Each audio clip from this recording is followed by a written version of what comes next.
Dito tayo ngayon sa Baguio City na kung saan ito ang pinakamalaking tigre na nakita ko. Dahil umaga, napakaulap at lamig dito. Tila ba malulula at lalamigin ka sa taas din ng mga tanawin dito. At syempre dahil nga sinikatan na tayo ng araw, minabuti natin na kumain muna ng empanada. Dito lang naman yan sa Baguio City. Napakasarap nito, di ba? Sa halagang 50 pesos, mabubusog ka na. May itlog at maraming longganisa. Maraming pwedeng pasyalan dito sa Baguio. Dito pa lang sa park, busog na ang mata mo.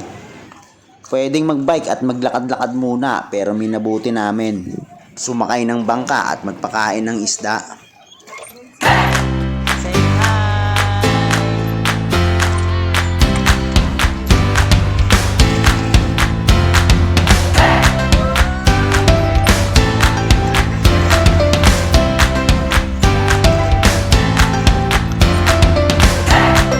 Apat na daan, mag-e-enjoy ka na kasama ang buong pamilya, Anli Sagwan at Anli Bangka.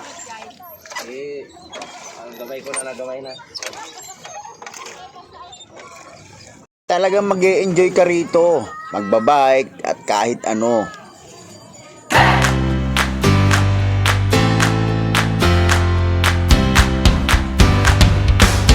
Dumaan din tayo dito, napakalinis at napakaganda.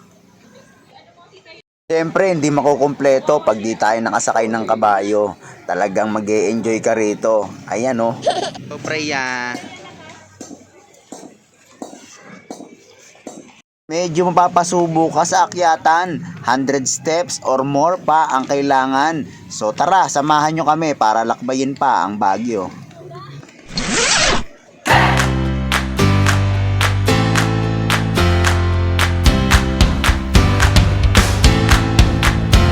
Siyempre, hindi natatapos dyan. Pupunta nga tayo sa strawberry farm. Talagang napakahamog dito, napakalamig at napakaaliwalas ng lugar na to. Dahil wala pa ang ani, tiis-tiis muna kami kung ano yung mga napitas nung nakaraan.